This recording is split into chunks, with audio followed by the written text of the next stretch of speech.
you, Rachel. Appreciate being here, y'all. Ms. DeLeo. I've been y'all's forester, whether you knew it or not, for about 16 years here in Hess County. I'm in my 23rd year with the Forest Service. My ancestors came to this county 170 years ago or so. A few years ago, I had the fortune to walk around this property. I appreciated that opportunity.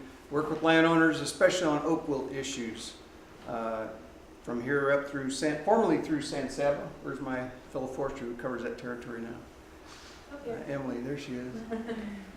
So I'm really glad to have that help. But you know, my ancestors have seen all kinds of things come at them over the decades, scores of years. And we've seen the fires, we've seen the droughts, we've seen the floods. This one kind of a little bit different, wasn't it? All you have to do is walk that river bottom. How many of y'all own property up to the shorelines of the river? A lot of us, a lot of y'all. Sorry, I live on a hilltop, a rock.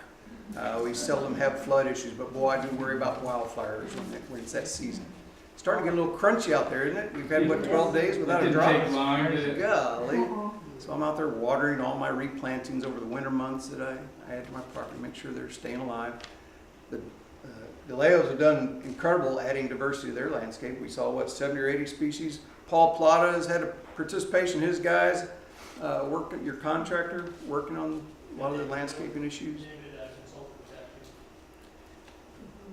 Hello, David.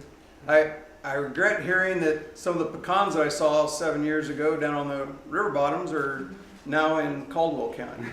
I understand, but you know, that it just keeps coming at us, and we just keep turning back and facing Mother Nature and digging in again.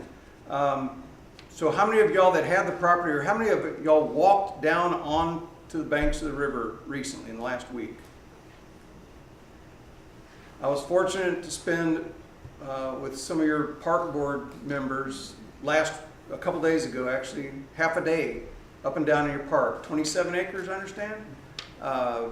You know, it's a beautiful park. That water flowing through there today is gorgeous. The park's going to be there. It's not going away. It's a beautiful site. But you know, one of the best things you can leave on your property are your footsteps, your footprints. Y'all need to be walking out on your shorelines, on your first terrace, on your second terrace, and observing right now. We're strongly encouraging everybody to whoa back. You know, you're okay if you're out there with your chainsaw working hard. Boy, I sure hope y'all are being careful. There's a lot of dangerous aspects out there. I've written down a few.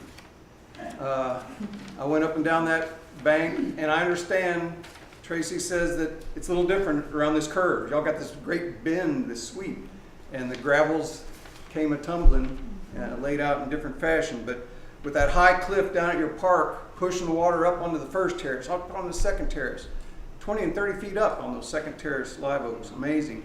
And that's one of the things. We have a brochure in the back.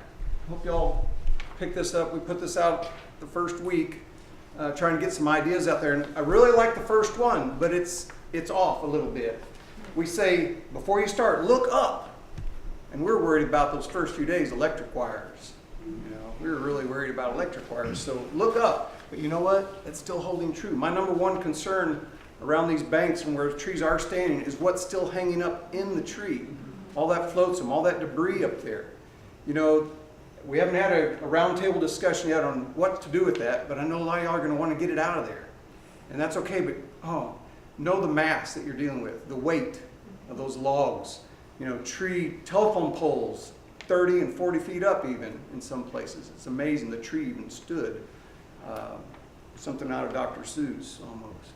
You know, the mass up there. So be careful if you're trying to deal with that debris. And really, our best guidance, and this goes for all the trees that uprooted and laid down and were piled with debris. If you want to start removing some of that, just go slow. And our good guideline from our urban forester is, if you're working a chainsaw or saw, do not leave the ground with your feet. You know, if you are, you should be calling that certified arborist and saying, hey, I need some arborists out. I need some help out here with this mass that I'm trying to clear. Broken and hanging limbs. There are a lot of branches still dangling up there.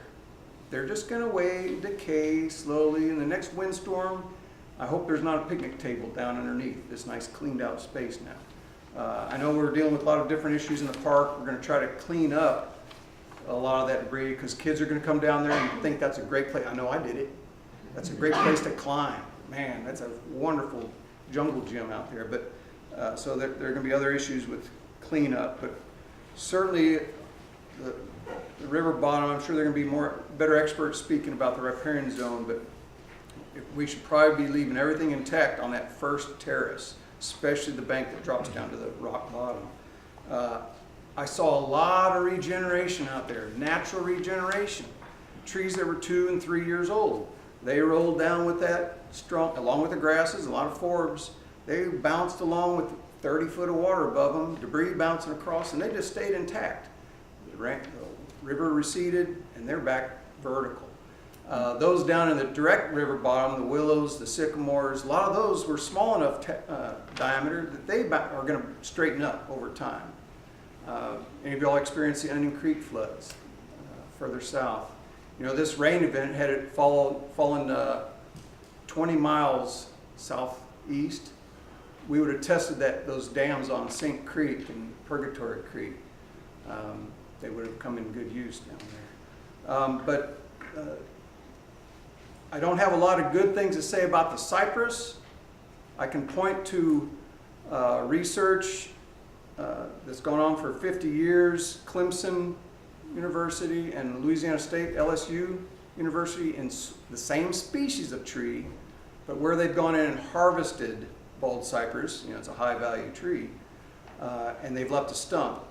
These trees are related to the redwoods and sequoias, and they stump sprout. I am hopeful, now the percentage is rather low, but I am hopeful with trees that are, let's say 20-foot trunks with bark intact, that we're going to get some sprouting on those. Those that have their bark peeled completely, I didn't really want to go here because I don't have a lot of promising words for those. You know, had we gone out there that next day when it was still raining, well, the next day, 2 days later, let's say, when we were able to access the trees and wrap them with roofing felt or plastics, that can help bark regrow. But I'm not going to go there. We've had 10 days of dry weather. If there's no bark attached, these cypress logs are going to last for 50 to 100 years where they're standing.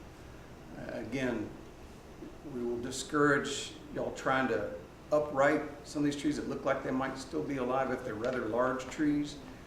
The volume and the weight that you're dealing with, I mean, these are construction crews that might be able to do something, but once you got a tree up, you're guy wiring it, and that's a liability. There's a lot of pressure on those wires, and there's a lot of folks wanting to do that. I think we're going to get enough sprouting. We're going to get a lot of regeneration out there. We don't need to go there with those giant trees. A lot of the leaners, I think if the root pan is intact, they're going to probably be all right, straight up, especially if they're smaller diameter. So when they're down and clearly not going to recover, I mean, is there a reason, human nature being what it is, that lumber is worth a lot of money? Yeah. Is there a reason not to take those trunks? Depending on. I mean, if you leave the root ball and all that, and you take that 20-foot chunk of look, remember, every situation we bring up, there's going to be a micro environment around that plant. Everybody's going to have a little bit different scenario on the soils available on that site, on what else is growing, going to recover in that site. How can you access that? You know, are you going to winch it out? Those are some great volumes. A lot of people have talked about that, but every case is going to be a different view. You're going to have to take a little different look at each so forgetting the risk factor, I mean, is there a biological reason? Those are very should be important left for there? holding the debris there on the banks and holding that soil while other plants are coming up. They can provide a nursery for those plants. Some downed logs are the best nurseries there are. That's a perfect place for all those little saplings and grasses and whatever else to grow around and within that log itself.